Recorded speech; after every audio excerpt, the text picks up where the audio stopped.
Hello students, ਅੱਜ ਜਿਹੜਾ ਅਸੀਂ ਆਪਣਾ ਟੌਪਿਕ ਕਰਨਾ ਹੈ ਉਹ ਹੈ ਪ੍ਰੋਫੈਸਰ ਮੋਹਨ ਸਿੰਘ ਦੀ ਲਿਖੀ ਹੋਈ ਕਵਿਤਾ ਛੱਤੋ ਦੀ ਬੇਰੀ।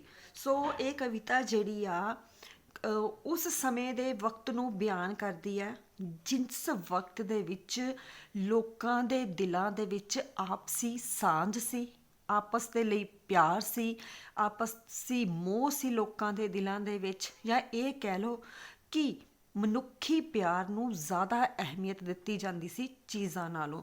ਸੋ ਇਹ ਕਵਿਤਾ ਜਿਹੜੀ ਹੈ ਉਸ ਪੁਰਾਣੇ ਵਕਤ ਨੂੰ ਯਾਦ ਕਰਕੇ ਕਵੀ ਜਿਹੜਾ ਹੈ ਉਹ ਇਹ ਕਵਿਤਾ ਦੇ ਵਿੱਚ ਆਪਣੇ ਦੋਸਤਾਂ ਦੇ ਨਾਲ ਬਿਤਾਏ ਹੋਏ ਸਮੇਂ ਨੂੰ ਯਾਦ ਕਰਦਾ ਆ ਔਰ ਇਹ ਕਹਿਣ ਦੀ ਕੋਸ਼ਿਸ਼ ਕਰਦਾ ਆ ਕਿ ਉਹ ਸਮਾਂ ਜਿਹੜਾ ਉਹਨੇ ਬਚਪਨ ਦੇ ਵਿੱਚ ਆਪਣੇ ਹਾਣੀਆਂ ਦੇ ਨਾਲ, ਦੋਸਤਾਂ ਦੇ ਨਾਲ ਬਿਤਾਇਆ ਸੀ ਨਾ, ਉਹਦੇ ਵਿੱਚ ਲੋਕਾਂ ਦੇ ਦਿਲਾਂ ਦੇ ਵਿੱਚ, ਜਾਂ ਇਹ ਕਹਿ ਲਓ ਕਿ ਉਹਨਾਂ ਦੇ ਵਿੱਚ ਆਪਸੀ ਪਿਆਰ ਤੇ ਸਾਂਝ ਸੀ।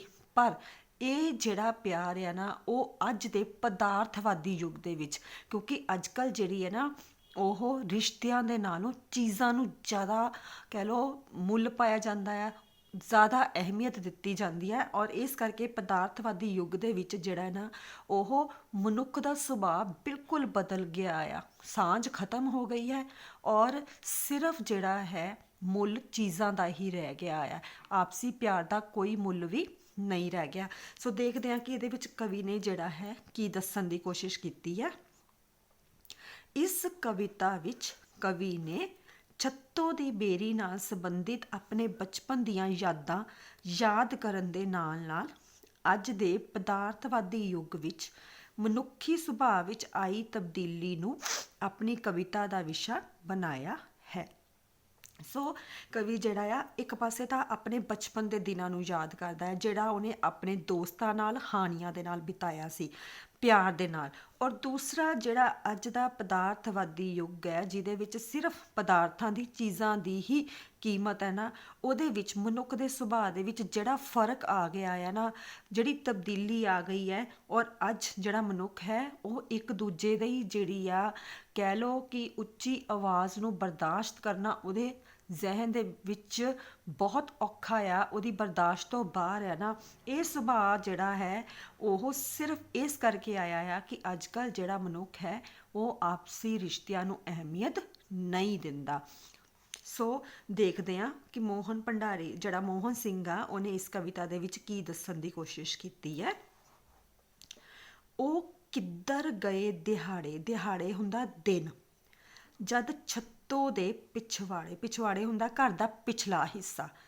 ਆਮ ਕਰਕੇ ਜਿਹੜਾ ਨਾ ਕਈ ਵਾਰੀ ਘਰਾਂ ਦਾ ਪਿਛਲਾ ਹਿੱਸਾ ਥੋੜ੍ਹਾ ਜਿਹਾ ਕੱਚਾ ਰੱਖ ਲਿੱਤਾ ਜਾਂਦਾ ਆ, ਜਿਹਦੇ ਵਿੱਚ ਲੋਕੀ ਆਮ ਕਰਕੇ ਜਿਹੜੀਆਂ ਨਾ ਥੋੜ੍ਹੀਆਂ ਬਹੁਤੀਆਂ ਫਲ ਫਰੂਟ ਸਬਜ਼ੀਆਂ ਵਗੈਰਾ ਬੀਜਦੇ ਆ। ਸੋ ਉਸ ਚੀਜ਼ ਦਾ ਜ਼ਿਕਰ ਕੀਤਾ ਗਿਆ ਆ।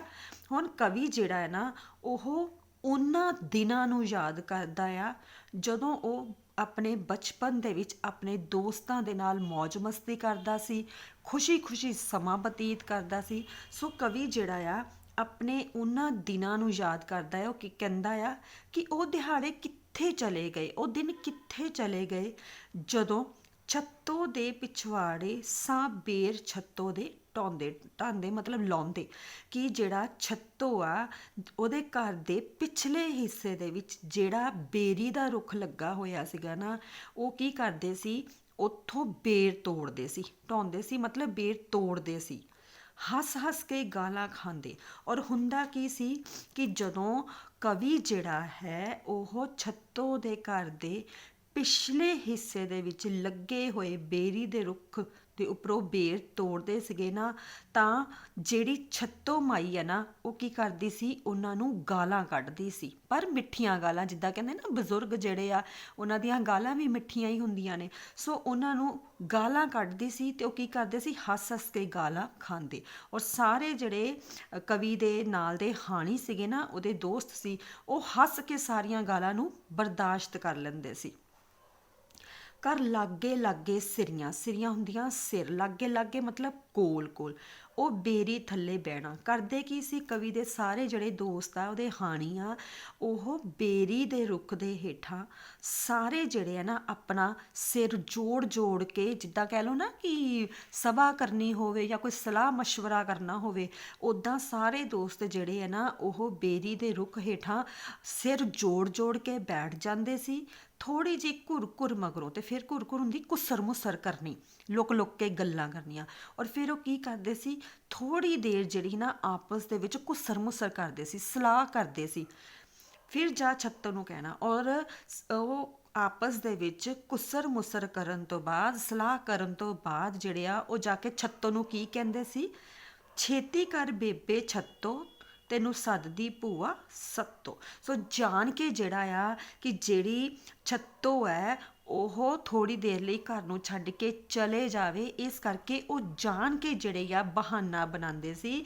ਜਾ ਕੇ ਛੱਤੋ ਨੂੰ ਕੀ ਕਹਿੰਦੇ ਸੀ ਕਿ ਛੱਤੋ ਛੇਤੀ ਕਰ, ਉਹਨੂੰ ਜਿਹੜੀ ਆ ਕੌਣ ਬੁਲਾਉਂਦਾ ਪਿਆ ਆ, ਭੂਆ ਸੱਤੋ ਜਿਹੜੀ ਆ ਉਹਨੂੰ ਸੱਦਦੀ ਪਈ ਆ, ਬੁਲਾਉਂਦੀ ਪਈ ਆ, ਇਸ ਕਰਕੇ ਜਿਹੜਾ ਆ ਉਹਨੂੰ ਜਾਣਾ ਚਾਹੀਦਾ। ਉਹ ਜਾਣਾ ਹੌਲੀ ਹੌਲੀ। ਔਰ ਜਦੋਂ ਬੱਚੇ ਜਿਹੜੇ ਆ ਉਹ ਛੱਤੋ ਨੂੰ ਕਹਿੰਦੇ ਸੀ ਨਾ ਕਿ ਤੈਨੂੰ ਭੂਆ ਸੱਤੋ ਸੱਦਦੀ ਆ, ਤੇ ਉਹਨੇ ਹੌਲੀ ਹੌਲੀ ਹੌਲੀ ਹੌਲੀ, ਕਿਉਂਕਿ ਬਿਰਧ ਸਰੀਰ ਆ, ਬੁੱਢਾ ਸਰੀਰ ਆ, ਤੇਜ਼ ਤਾਂ ਉਹਦੇ ਕੋਲ ਤੁਰਿਆ ਨਹੀਂ ਜਾਣਾ, ਇਸ ਕਰਕੇ ਉਹ ਕੀ ਕਰਦੀ ਸੀ, ਹੌਲੀ ਹੌਲੀ ਜਿਹੜਾ ਆ ਉਹ ਭੂਆ ਸੱਤੋ ਨੂੰ ਮਿਲਣ ਦੇ ਲਈ ਜਾਂਦੀ ਸੀ।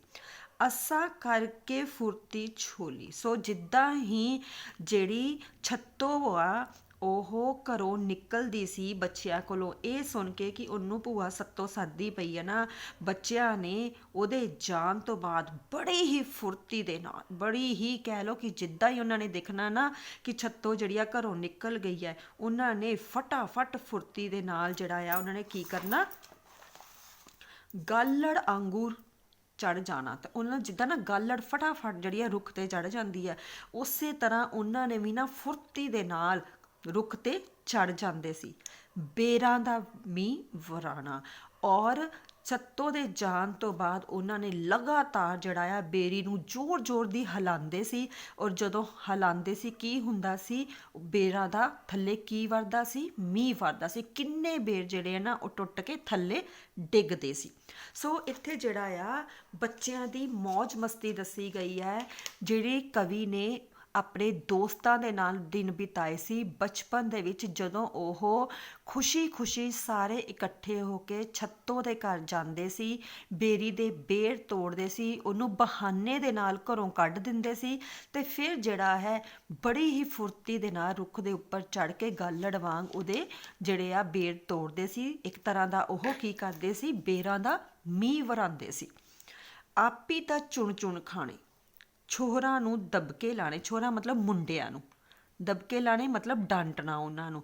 ਸੋ ਕੀ ਕਰਨਾ, ਜਿਹੜੇ ਲੇਖਕ ਸੀ, ਜਿਹੜਾ ਕਵੀ ਸੀ, ਉਹਨੇ ਕੀ ਕਰਨਾ, ਆਪ ਜਿਹੜੇ ਬੇਰ ਉਹਨੇ ਤੋੜਨੇ ਨਾ ਉੱਪਰ ਚੜ੍ਹ ਕੇ, ਆਪ ਉਹਨੇ ਮਿੱਠੇ ਮਿੱਠੇ ਵਿੱਚੋਂ ਜਿਹੜੇ ਸੀ ਨਾ ਉਹ ਚੁਣ ਕੇ ਖਾ ਲੈਣੇ, ਤੇ ਨਾਲ ਦੀ ਨਾਲ ਜਿਹੜੇ ਮੁੰਡੇ ਥੱਲੇ ਬੋਚਣ ਦੇ ਲਈ ਖੜੇ ਹੁੰਦੇ ਸੀ ਨਾ ਕਿ ਬੇਰ ਇਕੱਠੇ ਕਰਨੇ ਆ, ਉਹ ਜਾਣ ਕੇ ਉਹਨਾਂ ਮੁੰਡਿਆਂ ਨੂੰ ਕੀ ਕਰਦਾ ਸੀ, ਦਬਕੇ ਮਾਰਦਾ ਸੀ। ਬੱਚੂ ਹਰਨਾਮਿਆਂ ਖਾ ਲੈ। ਸੋ ਜਿਹੜੇ ਉਹਦੇ ਦੋਸਤ ਆ ਉਹਨਾਂ ਦਾ ਨਾਮ ਲੈ ਲੈ ਕੇ ਉਹ ਕੀ ਕਹਿੰਦਾ ਸੀ ਕਿ ਹਰਨਾਮਿਆਂ ਤੂੰ ਵੀ ਬੇਰ ਖਾ ਲੈ, ਸੱਤੂ ਡੱਬਾ ਵਿੱਚ ਪਾ ਲੈ। ਤੇ ਨਾਲ ਦੀ ਨਾਲ ਉਹ ਕੀ ਕਹਿੰਦਾ ਸੀ ਕਿ ਸੱਤੂ ਜਿਹੜੇ ਬੇਰ ਬਚੇ ਆ ਨਾ ਫਟਾਫਟ ਇਕੱਠੇ ਕਰਕੇ ਡੱਬੇ ਦੇ ਵਿੱਚ ਭਰ ਲੈ, ਖਾ ਖੂ ਕੇ ਥੱਲੇ ਲੈਣਾ। ਸੋ ਅਖੀਰ ਕੀ ਕਰਦੇ ਹੁੰਦੇ ਸੀ ਕਵੀ ਤੇ ਉਹਦੇ ਦੋਸਤ, ਕਿ ਪਹਿਲਾਂ ਤਾਂ ਉਹਨਾਂ ਨੇ ਰੁੱਖ ਤੇ ਚੜ੍ਹਨਾ, ਫਿਰ ਆਪ ਉਹਨਾਂ ਨੇ ਚੁਣ ਕੇ ਖਾਣੇ, ਤੇ ਜਿਹੜੇ ਆ ਫਿਰ ਉਹਨਾਂ ਨੇ ਜਿਹੜਾ ਆ ਖਾ ਪੀ ਕੇ ਡੱਬਿਆਂ ਦੇ ਵਿੱਚ ਭਰ ਕੇ ਜਿਹੜਾ ਸੀ ਰੁੱਖ ਤੋਂ ਹੇਠਾਂ ਆ ਜਾਂਦੇ ਸੀ। ਫਿਰ ਬਨ ਵਰਤਾਵੇਂ ਬਹਿਣਾ, ਫਿਰ ਉਹਨਾਂ ਨੇ ਆਪ ਜਿਹੜਾ ਆ ਕੀ ਕਰਨਾ, ਸਾਰਿਆਂ ਦੋਸਤਾਂ ਦੇ ਵਿੱਚ ਉਹਨਾਂ ਬੇਰਾਂ ਨੂੰ ਵੰਡਣ ਦੇ ਲਈ ਬਹਿ ਜਾਣਾ, ਕਿ ਸਾਰਿਆਂ ਨੂੰ ਜਿਹੜੇ ਆ ਬੇਰ ਮਿਲ ਜਾਣ। ਵੰਡਣ ਲਈ ਉਹਨਾਂ ਨੇ ਜਿਹੜਾ ਸੀ ਬਹਿਣਾ।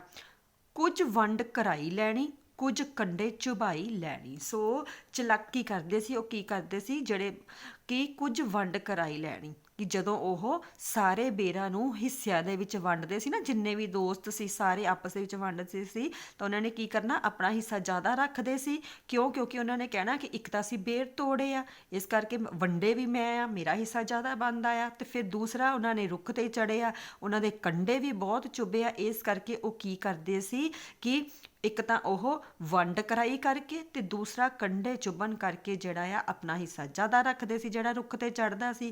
ਤੇ ਜਦੋਂ ਦੂਸਰਿਆਂ ਨੂੰ ਘੱਟ ਮਿਲਦਾ ਸੀ ਫਿਰ ਚੀਕ ਚਹਾੜਾ ਪਾਉਣਾ, ਤੇ ਫਿਰ ਉਹਨਾਂ ਦੇ ਵਿੱਚ ਕੀ ਪੈ ਜਾਂਦਾ ਸੀ, ਰੌਲਾ ਰੱਪਾ ਪੈ ਜਾਂਦਾ ਸੀ ਕਿ ਕਿਸੇ ਨੂੰ ਜ਼ਿਆਦਾ ਮਿਲੇ ਕਿਸੇ ਨੂੰ ਘੱਟ ਮਿਲੇ। ਸੋ ਇਹ ਸਾਰੇ ਜਿਹੜੇ ਆ ਉਹਦੇ ਕਰਕੇ ਕੀ ਹੁੰਦਾ ਸੀ, ਦੋਸਤਾਂ ਦੇ ਵਿੱਚ ਆਪਸ ਦੇ ਵਿੱਚ ਰੌਲਾ ਪੈ ਜਾਂਦਾ ਸੀ, ਉੱਤੋਂ ਛੱਤੋਂ ਆ ਜਾਣਾ। ਸੋ ਜਦੋਂ ਸਾਰੇ ਮੁੰਡਿਆਂ ਨੇ ਆਪਸ ਦੇ ਵਿੱਚ ਰਲ ਕੇ ਵੰਡ ਵੰਡਈਆ ਕਰਨਾ, ਚੀਕ ਚਹਾੜਾ ਪਾਉਣਾ, ਰੌਲਾ ਰੱਪਾ ਪਾਉਣਾ, ਤਾਂ ਉੱਤੋਂ ਅਚਾਨਕ ਕੌਣ ਆ ਜਾਂਦੀ ਸੀ, ਛੱਤੋਂ ਆ ਜਾਂਦੀ ਸੀ। ਉਸ ਝੂਠੀ ਮੂਠੀ ਕੁੱਟਣਾ।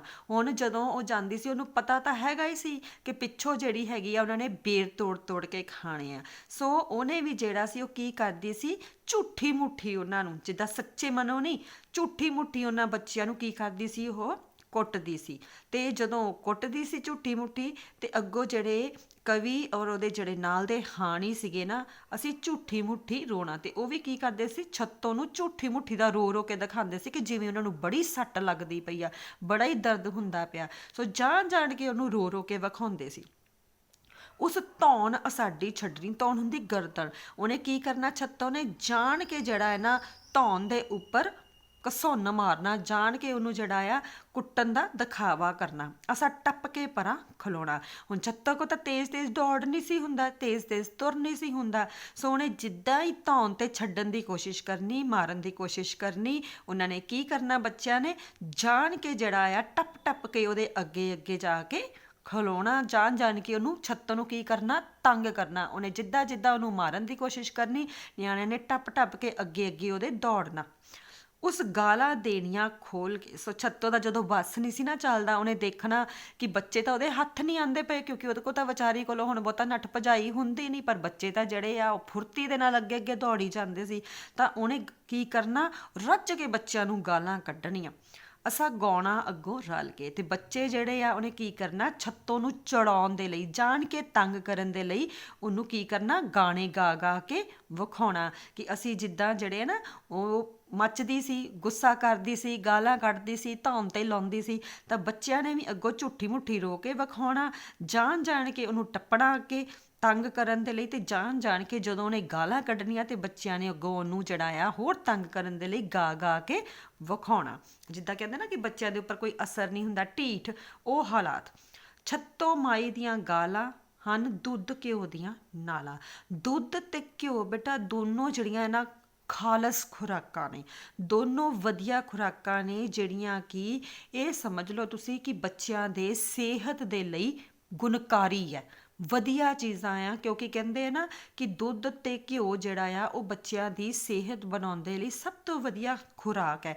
ਸੋ ਕਹਿੰਦੇ ਕਿ ਜਿੱਦਾਂ ਦੁੱਧ ਤੇ ਘਿਓ ਬੱਚਿਆਂ ਦੀ ਸਿਹਤ ਲਈ ਲਾਜ਼ਮੀ ਹੈ ਨਾ, ਉਸੇ ਤਰ੍ਹਾਂ ਛੱਤੋਂ ਮਾਈ ਦੀਆਂ ਗਾਲਾਂ ਵੀ ਜਿਹੜੀਆਂ ਸੀਗੀਆਂ ਨਾ, ਉਹ ਬੱਚਿਆਂ ਦੇ ਲਈ ਕਾਹਦਾ ਕੰਮ ਕਰਦੀਆਂ ਸੀ, ਦੁੱਧ ਤੇ ਘਿਓ ਦੀਆਂ। ਕਿਉਂ? ਕਿਉਂਕਿ ਬਜ਼ੁਰਗਾਂ ਦੀਆਂ ਗਾਲਾਂ ਦੇ ਵਿੱਚ ਵੀ ਕੀ ਛੁਪਿਆ ਹੁੰਦਾ ਆ, ਪਿਆਰ ਛੁਪਿਆ ਹੁੰਦਾ। ਜੇ ਬਜ਼ੁਰਗ ਡਾਂਟਦੇ ਵੀ ਹੈ ਨਾ, ਤੇ ਉਹਦੇ ਵਿੱਚ ਵੀ ਉਹਨਾਂ ਦਾ ਜਿਹੜਾ ਹੈ ਨਾ ਕੋਈ ਨਾ ਕੋਈ ਪਿਆਰ ਹੀ ਛੁਪਿਆ ਹੁੰਦਾ। ਇਸ ਕਰਕੇ ਬਜ਼ੁਰਗਾਂ ਦੀਆਂ ਗਾਲਾਂ ਹਮੇਸ਼ਾ ਬੱਚਿਆਂ ਦੇ ਲਈ ਦੁੱਧ ਘਿਓ ਵਾਂਗ ਗੁਣਕਾਰੀ ਹੀ ਸਮਝੀਆਂ ਜਾਂਦੀਆਂ, ਕਿਉਂਕਿ ਇਹ ਗਾਲਾਂ ਹਮੇਸ਼ਾ ਬੱਚਿਆਂ ਨੂੰ ਸਹੀ ਸੇਧ ਦੇਣ ਲਈ, ਸਹੀ ਸੀਖ ਦੇਣ ਦੇ ਲਈ ਸਭ ਤੋਂ ਵਧੀਆ ਮੰਨੀਆਂ ਜਾਂਦੀਆਂ ਹੈ। ਅੱਜ ਓਏ ਜੇ ਕੋਈ ਆਖੇ ਅਸੀਂ ਹੋਈਏ ਲੋਹੇ ਲਾਖੇ। ਹੁਣ ਇਹਨਾਂ ਸਤਰਾਂ ਦੇ ਵਿੱਚ ਜਿਹੜਾ ਨਾ ਅੱਜ ਦੇ ਮਨੁੱਖ ਦੇ ਸੁਭਾਅ ਵਿੱਚ ਆਏ ਹੋਏ ਪਰਿਵਰਤਨ ਦਾ ਜ਼ਿਕਰ ਕੀਤਾ ਆ ਕਿ ਇੱਕ ਉਹ ਸਮਾਂ ਸੀ ਜਦੋਂ ਬਜ਼ੁਰਗ ਡਾਂਟਦੇ ਸੀ ਤੇ ਬੱਚੇ ਜਿਹੜੇ ਆ ਹੱਸ ਹੱਸ ਕੇ ਜਰਦੇ ਸੀ, ਉਹ ਖੁਸ਼ ਹੁੰਦੇ ਸੀ ਕਿ ਉਹਨਾਂ ਦੀਆਂ ਗਾਲਾਂ ਜਿਹੜੀਆਂ ਆ ਦੁੱਧ ਘਿਓ ਵਰਗੀਆਂ।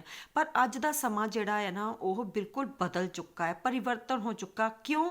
ਕਿਉਂਕਿ ਜੇਕਰ ਅੱਜ ਸਾਨੂੰ ਕੋਈ ਸਿਰਫ ਓਏ ਵੀ ਆਖ ਦਿੰਦਾ ਨਾ, ਓਏ ਕਹਿ ਕੇ ਸੰਬੋਧਨ ਕਰਦਾ, ਸਾਨੂੰ ਸਾਡੇ ਨਾਮ ਨਾਲ ਨਹੀਂ ਪੁਕਾਰਦਾ, ਓਏ ਕਹਿ ਕੇ ਬੁਲਾਉਂਦਾ ਆ, ਤਾਂ ਅਸੀਂ ਗੁੱਸੇ ਦੇ ਨਾਲ ਕੀ ਹੋ ਜਾਂਦੇ ਆ, ਲੋਹੇ ਲਾਖੇ ਹੋ ਜਾਂਦੇ। ਸਾਨੂੰ ਗੁੱਸਾ ਚੜ ਜਾਂਦਾ ਵੀ ਸਾਨੂੰ ਉਹਨੇ ਓਏ ਕਹਿ ਕੇ ਕਿੱਦਾਂ ਸੰਬੋਧਨ ਕੀਤਾ। ਅੱਜ ਸਾਨੂੰ ਕੋਈ ਜੇ ਘੂਰੇ ਮਤਲਬ ਘੂਰੀਆਂ ਵੱਟਣੀਆਂ, ਅਸੀਂ ਚੁੱਕ ਚੁੱਕ ਪਈਏ ਹੂਰੇ। ਹੂਰੇ ਹੁੰਦਾ ਘਸੁੰਨ ਮੁੱਕੇ ਮਾਰਨੇ, ਕਿ ਜੇਕਰ ਸਾਨੂੰ ਕੋਈ ਅੱਜ ਗੁੱਸੇ ਦੇ ਨਾਲ ਘੂਰਦਾ ਹੈ ਨਾ, ਘੂਰੀਆਂ ਵੱਟ ਵੱਟ ਕੇ ਦਿਖਾਉਂਦਾ ਹੈ, ਤੇ ਅਸੀਂ ਉਹਦੇ ਨਾਲ ਹੱਥੋਂ ਪਾਈ ਹੋਣ ਦੇ ਲਈ ਹਮੇਸ਼ਾ ਕੀ ਰਹਿੰਦੇ ਆ, ਤਿਆਰ ਹੀ ਰਹਿੰਦੇ ਆ। ਉਹਨੂੰ ਹਮੇਸ਼ਾ ਘਸੁੰਨ ਮੁੱਕੇ ਮਾਰਨ ਦੇ ਲਈ ਹਮੇਸ਼ਾ ਤਤਪਰ ਹੀ ਰਹਿੰਦੇ ਆ, ਤਿਆਰ ਹੀ ਰਹਿੰਦੇ ਆ। ਸੋ ਇਹ ਅੱਜ ਦੇ ਮਨੁੱਖ ਦਾ ਸੁਭਾਅ ਹੈ ਕਿ ਅੱਜ ਦੇ ਮਨੁੱਖ ਦੇ ਦਿਲ ਦੇ ਵਿੱਚ ਜਿਹੜਾ ਪਿਆਰ ਆ, ਮੁਹੱਬਤ ਹੈ, ਵੱਡੇ ਬਜ਼ੁਰਗਾਂ ਦੀਆਂ ਗਾਲਾਂ ਨੂੰ ਘਿਓ ਤੇ ਦੁੱਧ ਵਾਂਗ ਸਮਝਣ ਦੀ ਜਿਹੜੀ ਫਿਦਰਤ ਹੈ ਨਾ, ਉਹ ਬਿਲਕੁਲ ਖਤਮ ਹੋ ਚੁੱਕੀ ਹੈ। ਕਿਉਂਕਿ ਅੱਜ ਦਾ ਮਨੁੱਖ ਜਿਹੜਾ ਆ ਉਹ ਇਹਨਾਂ ਚੀਜ਼ਾਂ ਨੂੰ ਬਰਦਾਸ਼ਤ ਨਹੀਂ ਕਰਦਾ। ਗਾਲਾਂ ਰਹੀਆਂ ਇੱਕ ਪਾਸੇ, ਅਸੀਂ ਝੱਲ ਨਾ ਸਕੀਏ ਹਾਸੇ। ਕਹਿੰਦੇ ਕਿਸੇ ਨੂੰ ਗਾਲਾਂ ਕੱਢਣੀਆਂ ਤਾਂ ਬਹੁਤ ਦੂਰ ਦੀ ਗੱਲ ਹੈ, ਉਹ ਤਾਂ ਕੀ ਕਿਸੇ ਨੇ ਬਰਦਾਸ਼ਤ ਕਰਨੀਆਂ ਆ।